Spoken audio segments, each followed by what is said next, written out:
막달라 마리아는 처음으로 부활하신 예수님을 만났습니다. 그리고 제자들에게 가서 말합니다. 내가 주를 보았다 라고 증거합니다. 기독교는 부활의 종교입니다. 예수 생명을 증거하게 하옵소서. 자기에게 말씀하셨다고 증거했습니다. 우리도 내게 말씀하신 부활의 예수님을 증거하는 삶이 되게 도와 주시옵소서. 오늘도 성령께서 친히 말씀 증가하여 주시옵소서. 거룩하신 예수 그리스도 이름으로 기도드립니다. 아멘. 기독교는 부활과 생명의 종교입니다. 부활과 생명이 없다면 연히 종교와 다를 바가 없을 줄로 압니다. 생물이 살아서 숨쉬고 활동할 수 있는 힘이 바로 생명입니다. 사람이 숨쉬고 활동한다 해서 영원한 생명을 얻는 것은 아닙니다. 사람은 생명을 가지고 있지만 영원한 생명은 모든 사람이 가지는 것은 아닙니다. 기독교에서 부활이 없다면 다른 종교와 같습니다. 교회에 부활 생명이 없다면 차지도 덥지도 아니한 바로 미지근하여 죽었다라고 판정된 바로 라오디게아 교회와 같은 죽은 교회가 될 것입니다. 교회는 생명이 있어야 하고 성도에게도 생명이 있어야 하고 성도의 가정에 부활의 생명이 있어야 합니다. 왜냐하면 예수님은 부활하셨기 때문에 그렇습니다. 자, 요한은 요한복음 21장 전체에서 19번이나 줄곧 해서 말씀하는 것이 있는데 바로 영생에 대해서 말씀하고 있는 것입니다. 영생은 영원히 사는 것을 말합니다. 자, 최초의 인간에게 선과 악을 아는 선악 판단 능력이 생겼습니다. 악을 아는 사람은 자신의 죄에 대해서 셀프 컨트롤 할 수가 없어요. 자신의 죄를 자신이 제어할 수 없다는 것입니다. 그래서 바울은 자신과 우리 모든 인류가 동일하게 육신에 속해서 죄 아래 팔려갔다라고 말씀하고 있습니다. 그래서 미워하는 그것, 내가 정말 원하는 이것은 행하지 아니하고 선이지요. 미워하는 그것, 죄를 행한다 이렇게 말씀합니다. 나의 행하는 것을 내가 알지 못하노니 곧 원하는 이것은 행하지 아니하고 그것을 행함이라. 미워하는 그것을 하는 것이 인생입니다. 내가 착하게 선하게 살고 싶은데 악을 행해요. 내가 그러지 말아야 하는데 더 오히려 많이 그렇게 나쁜 일을 하는 경우가 더 많이 있게 되는 것을 볼 수가 있습니다. 왜 그러냐면 죄의 아담이 팔렸고 모든 인류가 죄에 팔렸기 때문에 그렇습니다. 자, 아담은 죄에 팔려서 생명나무 실과를 따먹고 영생할 가능성이 있었습니다. 그래서 하나님께서 영생나무로 가는 길을 막고 바로 아담 부부를 에덴 동산에서 내쫓아 버립니다. 그리고 동산 동쪽에는 케르빔이라고 하는데 그룹들로 나와 있습니다. 천사들이죠. 그리고 불꽃으로 된 칼, 불로 된 양날 가진 칼입니다. 칼을 두어서 생명나무로 가는 길을 지키게 하셨습니다. 그래서 모든 인류는 생명나무로 가는 길을 찾을 수가 없게 된 것입니다. 만일에 그 사람이 찾는다면 그 사람이 구세주가 되어야 될 것이며 그 사람이 바로 영생주일 것입니다.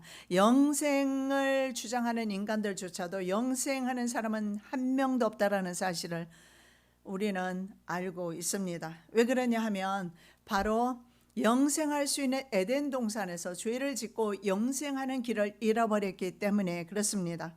자, 그래서 사람들은요 어떤 종류의 종교든지 구도자의 길을 갑니다. 기독교든지 불교든지 사람들이 종교를 가지는 이유는 단 하나입니다. 영생을 원하기 때문에 그래요. 죽고 싶은 사람은 별반 없습니다. 나이가 많아도 동일합니다. 니고데모처럼 어떻게 해야 내가 영생할 수 있겠습니까? 영생에 수많은 사람들이 관심이 있습니다. 그럼에도 불구하고 그들은 선택을 잘못해서 엉뚱한 영생의 길을 찾게 되면서 지옥의 길을 가는 것입니다. 우리 기독교는 제가 미리 지난번에도 말씀드렸지만 피의 종교라고 했습니다. 피 흘림이 없은즉 죄사함 없다라고 분명히 말씀합니다. 예수 그리스도께서 대신 피 흘려 주셨기 때문에 우리는 생명이 있는 것입니다. 우리는 영생하는 것입니다. 자, 그런데 다니엘은 이렇게 말합니다. 영생을 사모하며 받는 자도 있다. 그런데요, 수치를 당해서 영원히 부끄러움을 당할 자, 영벌이라고 합니다. 지옥에서 영원히 벌 받으면서 사는 것을 말합니다. 다니엘서 12장 2절에 영원히 수치를 당하는, 지옥 형벌을 당하는 사람, 영벌에 처해지는 사람이 있고, 하나님의 나라에서 예수님과 함께 영원히 사는 사람이 있다라고 말씀합니다. 또 성경에는 양은 영생으로 간다라고 말씀합니다. 양과 비슷하게 생긴 뿔이 달린, 양은 뿔이 없는데 뿔이 달린 것이 있습니다. 바로 염소입니다. 염소는 영벌로 가게 된다고 마태는 그렇게 말씀합니다.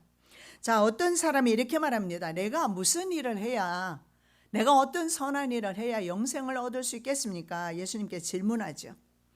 마태복음 19장 16절에 나와 있습니다. 요한 사도는요, 유일하신 참 하나님과 그가 보내신 자 예수 그리스도를 믿는 것, 아는 것이 영생이라고 요한복음 17장 3절에서 말씀합니다. 다시 말씀드리면 하나님을 믿고 그리고 예수 그리스도를 아는 것입니다. 이 안다라는 것은 내가 여러분과 이렇게 아는 정도의 알미 아닙니다. 부부지간에 잠자리를 같이 하는 것처럼 아는 것을 말해요.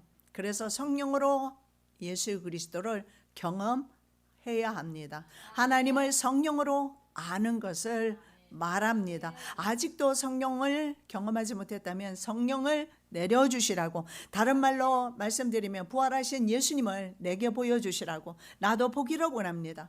나도 그 생명 얻기를 원합니다. 간구할 때 그 성령님께서 우리의 심령 가운데 오실 때 비로소 우리는 이제 그리스도를 알게 되는 것입니다. 그리고 마태는 19장 29절에서 이렇게 말합니다. 예수 이름을 위해서 집, 형제, 자매, 부모, 자식, 전토, 땅입니다. 그런 것들을 세상 욕심과 그리고 세상적인 것들을 버리는 사람이 하나님의 나라를 상속받게 될 것이라고 말씀합니다. 그렇다면 믿는 자는 세상을 버린다는 사실을 알 수가 있습니다. 성령의 사람은, 예수님의 사람은 세상을 버리고 영생을 취한다라는 사실을 볼 수가 있습니다. 우리가 영원히 두 가지를 쥐고서는 하나님의 나라를 취하기가 어렵습니다. 분명히 언젠가는 하나를 버리고 하나를 취하는데, 사도 바울은 이것을 취하고 저것을 버리려고 하는 것입니다. 이것은 영생이고 저것은 영벌입니다. 자, 마태는 또 손과 발이 범죄하면 찍어버려라. 차라리 절름발이가 되어서 영생에 들어가는 것이 두 손 두 발 가지고 지옥에 가는 것보다 낫다. 18장 8절에서 말씀합니다. 자기의 육체를 위하여 심는 자는 육체로부터 썩어진 것을 거두고 성령을 위하여 심는 자는 성령으로부터 영생을 거두리라. 예, 그렇습니다. 영생을 거둘 수 있는 것은 성령으로만 가능합니다. 즉 하나님으로만 우리가 영생을 취할 수가 있습니다. 인간의 노력 가지고는 여러분이 100년을 수도하고 1000년을 수도해도 영생을 취할 수는 없습니다. 그러나 단 한 번에 예수 그리스도의 보혈의 능력을 믿는다면, 경험한다면 그 순간부터 이미 영생을 얻은 것입니다. 자, 1절에서 10절 말씀은 안식 후 첫날 사람들이 예수님의 빈 무덤을 발견합니다. 오늘 이 시간에 바로 예수님의 빈 무덤을 발견하시는 은혜가 있으시기 바랍니다. 예수님이 여전히 예수님을 무덤 속에 가둔 상태에서는 어떤 십자가의 효력도 부활의 효력도 우리의 삶 속에는 나타나지 아니할 것입니다. 자, 요한복음 20장의 기록은 예수님께서 부활하시고 첫째 주일과 둘째 주일에 행하신 발생한 사건들입니다. 기독교 주일이 된 그 날이 안식 후 첫날입니다. 안식은 이스라엘의 유대인들이 지키는 금요일 해질 때부터 토요일 해질 때로 말합니다. 안식 후 첫날이 바로 주일입니다. 그래서 기독교의 주일이 된 날이 예수께서 부활하신 날입니다. 그래서 첫째 주일이 바로 오늘 우리가 그 날을 지키고 있는 것입니다. 예수의 죽음은 부활의 영광으로 나타나신 것입니다. 부활과 영생이 없다면 기독교는 의미가 없습니다. 자, 안식 후 첫날 이른 아침에 아직 날이 어둡습니다. 막달라 마리아가 무덤에 와서 돌이 옮겨진 것을 봅니다. 아무나 돌을 옮겨질 수 있는 그런 무게가 아닙니다. 그런데 돌이 옮겨진 것을 보고 시몬 베드로와 예수님의 사랑하시던 제자, 오늘 우리가 요한복음을 보고 있어요. 그래서 예수의 사랑하시던 제자 자신의 이름을 밝히지 않는데 그 사람이 바로 요한입니다. 그래서 자기와 베드로를 말하는 것입니다. 그래서 요한에게 달려가서 이렇게 말합니다. 사람이 주를 무덤에서 가져다가 어디 두었는지 우리가 알지 못하겠다. 부활하신 것을 아직 막달라 마리아는 인지하지 못하고 있습니다. 자, 그 말을 듣자마자 두 사람은 정말 총알같이 달려가는데 요한이 다름질을 좀 더 잘했던 것 같아요. 먼저 도착을 하게 됩니다. 그러나 굽으려 안을 들여다보고 들어가지는 않아요. 그 후에 온 베드로는 바로 성질 급한 대로 뛰어 들어가죠. 자, 가서 보니까 세마포가 개켜져 있습니다. 그리고 머리를 쌌던 수건은 다른 쪽에 개켜 있는 것을 발견합니다. 그때 비로소 요한이 다시 안으로 들어옵니다. 요한이 들어와서 빈 무덤을 발견하고 성경에는 예수 부활에 대한 믿음을 가졌다라고. 요한은 그 빈 무덤을 보고 우리 예수께서 말씀하셨던 대로 살아나셨구나. 저희는 성경에 그가 죽은 자 가운데서 다시 살아나야 하리라 하신 말씀을 아직 알지 못하더라. 자, 그리고 두 제자는 시신을 감았던 세마포와 머리를 쌌던 수건이 개켜져 있는 것만 확인하고 두 제자는 집으로 돌아가요. 우리 여자들이 참 복이 있습니다. 그런데 막달라 마리아는 돌아가지 않고 밖에 서서 울고 있습니다. 자, 모든 무덤에는 사람의 뼈와 시체의 잔해들이 남아 있습니다. 지구상에 이런 흔적이 없는 빈 무덤은 존재하지 않습니다. 예수께서 부활하셨다는 강력한 증거입니다. 사실 증거를 대지 않아도 주께서 부르신 사람은 이미 주께서 부활하셨다는 사실을 의심하는 사람은 없습니다. 그러나 종종 의심하는 사람이 있습니다. 도마처럼. 도마에게 이르시되 네 손가락을 이리 내밀어 내 손을 보고 네 손을 내밀어 내 옆구리에 넣어보라. 그리하고 믿음 없는 자가 되지 말고 믿는 자가 되라. 그런데 도마처럼 이렇게 보고도 옆구리에 창자국을 보고도 만일에 믿지 못한다면 그는 틀림없이 하나님께서 선택하지 않은 사람일 것입니다. 자, 제자들은요, 예수께서 살아나신 것과 마리아에게 보이셨다는 사실을 처음에는 그들도 역시 믿지 않았습니다. 그러나 예수 부활의 목격자가 500명 정도 되었다라고 성경에서 말씀하고 있습니다. 그런데 500명 중에서 추후 거의 50년대 중반까지 200명 정도가 살아서 부활을 증거했습니다. 자, 먼저 부활하신 예수님이 보이신 사람은 게바, 베드로, 그리고 12 제자, 500여 형제, 야고보, 모든 사도, 그리고 사도 바울 자신에게 보였다라고 사도 바울은 그렇게 말씀하고 있습니다. 남성 사회라 그런지 가장 먼저 발견하고 예수님을 만난 사람이 막달라 마리아인데 빼버렸어요. 그 후에 500여 형제에게 일시에 보이셨나니 그 중에 지금까지 태반이나 살아있고 어떤 이는 잠들었으며 500명 중에 300명은 죽었습니다. 그런데 200명은 살아있어서 예수님의 부활하신 예수님을 그들이 본 것을 증거를 했던 것입니다. 자, 돌문이 옮겨진 것을 본 사람은 막달라 마리아입니다. 그런데 그녀조차도 처음에 반응은 누가 시체를 도굴했다는 것입니다. 당시에는 그런 도굴이 종종 일어났던 것 같습니다. 누구든지 무덤의 봉인과 돌문을 제거하고 시체를 도굴하는 사람은 사형에 처한다 하는 로마 황제 클라우디우스의 포구령 사본이 발견된 적이 있습니다.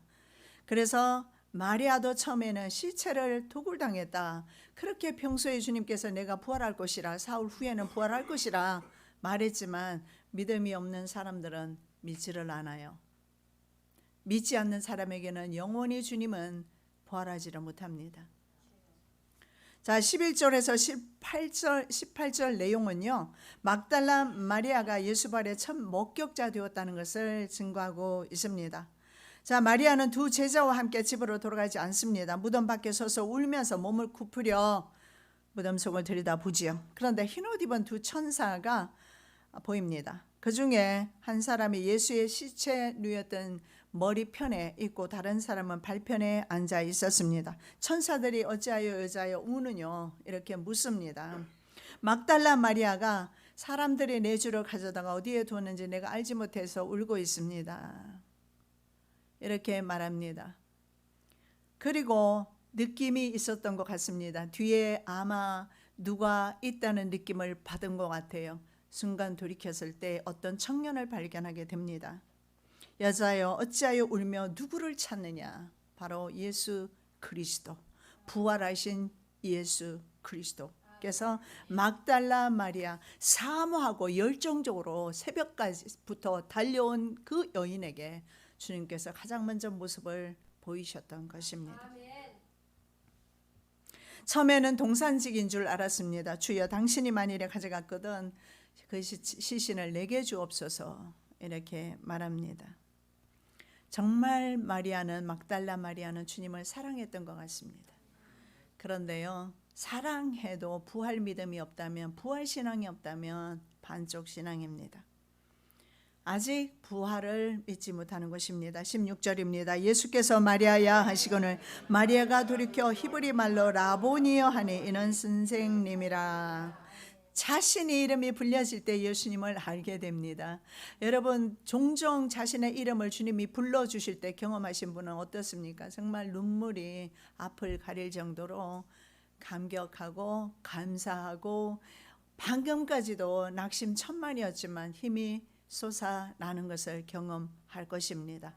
바로 오늘 마리아가 바로 예수님의 친히 부활의 예수님이, 생명 되신 예수님이 자신의 이름을 불러주었을 때 그 내면은 분명히 그리스도의 그 만난 기쁨으로 충만했을 겁니다. 이 아침에 우리 또한 예수 그리스도를 만나는, 부활의 예수를 만나는 그 기쁨으로 충만하시기를 예수 그리스도 이름으로 축복합니다. 이 부활절 아침에 우리도 마리아처럼 부활하신 예수님의 음성을 듣기를 원합니다. 무덤에 계신 예수는 아무것도 우리에게 해줄 수 없기 때문에 그렇습니다. 반드시 내 삶 속에서 예수는 부활하셔야 합니다. 부활의 예수님은 모든 것이 가능하시기 때문에 그렇습니다. 예수께서 이르시되 나를 만지지 말라, 내가 아직 아버지께로 올라가지 못하였노라. 너는 네 형제들에게 가서 이르되 내가 내 아버지 곧 내 하나님 곧 너희 하나님께로 올라간다 하라 하신데, 여기서 만지지 말라고 합니다. 왜냐하면 주님께서는요, 육신의 몸을 입고 육체의 몸을 가지고 사람의 모습으로 이 땅에 오셨다고 요한은 그렇게 1장에서 증거했습니다. 그러나 이제 예수님은요, 부활하셨기 때문에 영적인 몸으로 변화되셨습니다. 그래서 나는 현재 부활 생명체로 이곳에 계속 머물 수 없다라는 것을 보여주는 사건입니다. 우리가 죽은 후에 부활되실 것입니다. 바로 예수 그리스도처럼 말입니다. 그래서 예수 그리스도는 지금 부활 생명체로 계시기 때문에 사람이 만질 수가 없는 것입니다. 자, 부활의 예수님을 만난 마리아는 무엇을 해야 할까요? 증인의 삶을 살아야지요. 마리아의 사명은요, 형제들에게 예수께서 부활하셨다는 거, 예수님이 나셨다는 거, 우리는요, 예수님은 살아나셔서 지금 하나님의 우편에 계신다는 것을 증거해야 될 줄로 믿습니다. 부활의 소식을 복된 소식 유앙겔리온이라고 합니다.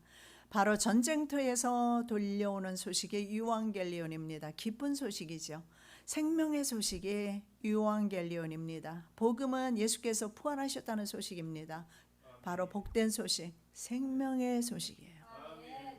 전쟁터에서 죽었다, 아들이 죽었다라는 소식이 아닙니다. 바로 예수 그리스도께서 부활하셨다. 이것이 바로 복음입니다. 이것을 증거해야 하는데 막달라 마리아는 참을 수가 없어요. 내가 예수를 만났는데 어찌 참을 수가 있습니까? 달려갔어요. 막달라 마리아가 가서 제자들에게 내가 주를 보았다 하고 또 주께서 자기에게 이렇게 말씀하셨다 이러니라. 그런데 제자들은 안 믿어요. 본 적이 없으니까요. 예수를 우리는 봐야 합니다. 예수님을 성령으로 경험하셔야 합니다. 그래야지 내 입이 떨어져서 예수님은 살아계신다라고 증거하지. 내가 본 것이 없는데 무엇을 전할 것입니까? 하다못해 우리 백화점에서 참 멋진 물건 하나만 구해도 우리는 나발을 붑니다. 그렇죠? 그런데 어떻게 이 생명의 소식을 경험하고서 입 다물고 있을 수가 있겠습니까?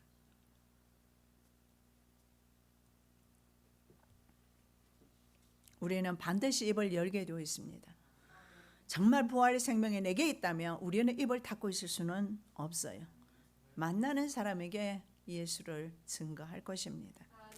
자, 부활의 예수께서 여성에게 처음으로 모습을 보이신 사건은 억압받던 여성들과 당시에 사회적 약자편에 예수님이 늘 서 계셨습니다. 그래서 그분의 별명이 세리와 창기의 친구이셨습니다. 그리고 또 하나가 있습니다. 기독교 역사 속에서 앞으로 전개될 바로 교회 내에 여성 리더십의 역할과 관계가 있습니다. 여성들이 교회 내에서 얼마나 일을 하는지 우리 한국 교회를 통해서 여러분 보고 계셨습니다. 한국 교회 대부분의 주류를 이루는 사람들이 바로 여성들이었고 여성들의 그 헌신을 통해서 한국 교회는 아주 큰 대형 교회라 전 세계적인 교회로 발돋움할 수가 있었던 것입니다. 그것이 바로 부활의 예수님께서 막달라 마리아를 만나 주시면서 이미 그러한 일이 일어날 것을 보여주셨기 때문에 그렇습니다.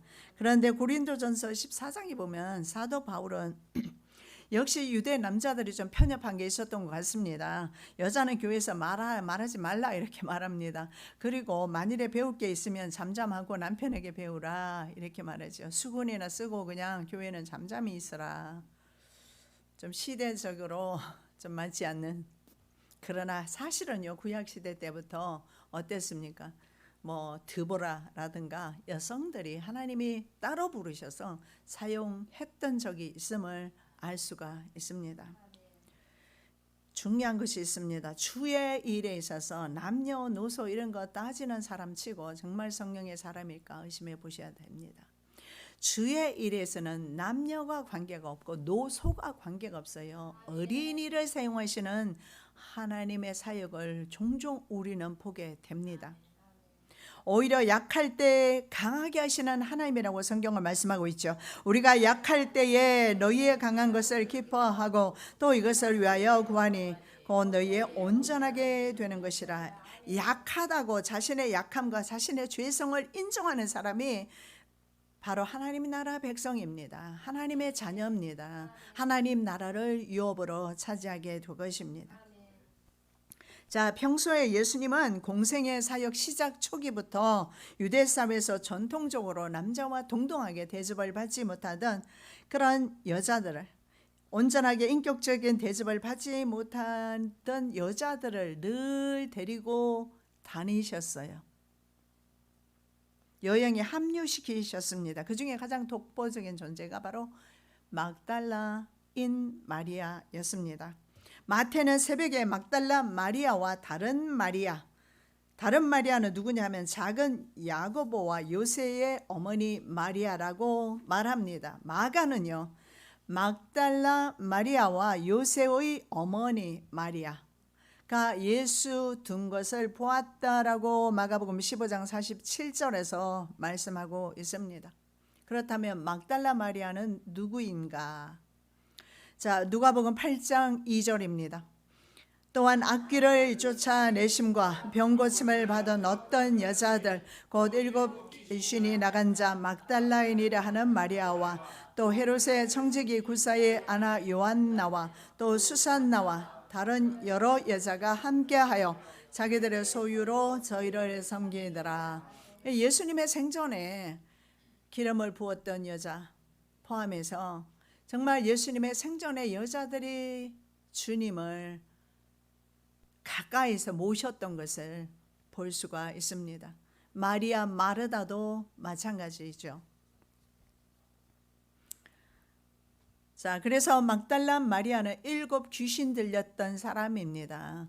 성경에 보면 용서함을 많이 받은 사람이 더 많이 주님을 사랑하게 된다라는 말씀의 성취인 것 같습니다. 막달라 마리아는 죄가 많았고 7 귀신까지 들렸던 여자입니다. 그런데 예수님으로부터 고침받고 온전하게 되었을 때 감사가 더 넘쳤던 것 같습니다. 어쩌면 교만한 사람에게는 이런 감사를 느끼기가 힘들 것입니다. 그러나 나는 정말 죄인입니다. 나는 정말 죽을 수밖에 없는 죄인 중에 괴수입니다. 라는 겸한 마음으로 주님 앞에 나아가고 그 많은 죄를 용서받았을 때 적게 용서받은 사람들보다 많이 용서받은 사람이 더 감사하는 경우입니다. 자, 예수님의 어머니도 마리아였습니다. 우리나라 순자 말자 뭐 이런 많이 사용했죠, 그죠? 그런 것처럼 당시에 마리아는 아주 흔했던 이름임을 볼 수가 있습니다. 그래서 할 수 없이 사람을 구분하기 위해서 그 지역명을 붙이는데 막달라 지역의 마리아, 그래서 막달라 마리아입니다. 막달라는 탑 혹은 망대라는 의미가 있어요. 갈릴리 바다 서쪽 가버나움 남쪽에 위치해 있는 작은 성읍이 바로 막달라 지역입니다. 그래서 막달라 마리아라고 구분하고 있습니다. 자, 막달라 마리아는 여성 중에서 예수님의 사역에 특히 순환사에 있어서 가장 핵심적인 역할을 하게 됩니다. 특히 말입니다. 순환사요. 베드로를 위시해서 예수님의 그 열성적인 제자들이 모두 부인하고 도망갈 때조차도 이 여인은 도망가지 않습니다. 예수님 곁을 끝까지 지켜요. The Passion of Christ 지난 금요일날 보셨는데 거기에 보면 여자들이 끝까지 십자가 지는 그 순간까지, 그리고 무덤까지 안치될 때까지, 그리고 그 이튿날 바로 무덤으로 쫓아오는 그 일까지 누가 합니까? 여자들이. 오늘은 좀 어깨 으쓱해도 될 것 같은 내용입니다. 예, 여자들이요. 여자 성도 여러분. 자, 그래서 예수께서 십자가에 못 박히실 때, 매장될 때, 부활의 그 새벽까지 바로 다 여자들이 경험하게 됩니다. 자, 그 외에도 예수님의 전도 활동과 순환 중에 함께했던 다른 여성들이 언급이 되고 있어요. 예수님의 십자가 곁에는 어머니 마리아가 있었고 이모도 있었습니다. 그리고 클로바의 아내 마리아도 있었고, 물론 막달라 마리아가 있었다. 요한복음 19장 25절에 나와 있습니다. 마가복음 15장 40절에 보면 마가는 막달라 마리아 물론 있고요, 작은 야고보와 요새의 어머니 마리아, 그리고 살로메가 있었다. 여자들이 많이 주님을 따랐던 것을 보게 됩니다. 그래서 우리 한국교회가 상당히 참 그 당시에 예루살렘 교회의 모범을 따랐던 것 같습니다. 자, 안식일이 지나고 막달라 마리아와 함께 야고보의 어머니 마리아도 보면 예수님 부활하신 예수님께 바를 향품을 사두었다라고 마가복음 16장 1절에 말씀하고 있습니다. 누가는 막달라 마리아 요한나는 헤롯의 청지기 구스의 아내로 나와 있습니다. 요한나도 언급하고 있고요, 야고보의 모친 마리아 등을 언급하고 있습니다. 자, 제가 왜 여러 여자들을 언급하고 있는가 하면, 이제 교회는 남자와 여자와 노소 관계없이 모두가 부활의 증인이라는 것입니다. 국어사전에 보면 증인은 어떤 사실을 증명하는 사람입니다.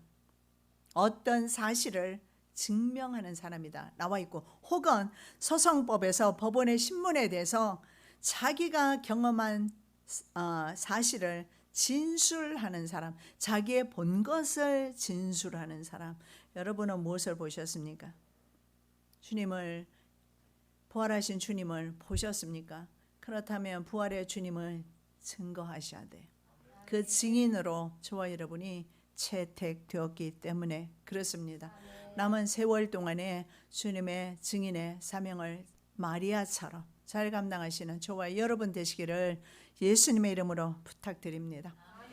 살아서 역사하시는 주님, 부활하신 예수님, 생명 주시려고 우리에게 이 땅 위에 오셔서 부활하신 예수님, 그 부활하신 예수님의 모습처럼 우리 또한 이제 죽음 후에 부활체로, 부활 생명체로 부활될 줄로 믿습니다. 우리는 부활의 예수님 부활의 증인입니다. 남은 세월 동안에 부활을 증가하는 삶을 살게 하여 주시옵소서. 남녀노소 우리는 하나님의 자녀로서 부활의 증인 되었습니다. 오직 우리의 입술은 예수님을 증가하며 예수님을 자랑하며 예수님을 사랑하는 입술이 되게 도와 주시옵소서. 거룩하신 예수 그리스도 이름으로 기도드립니다. 아멘.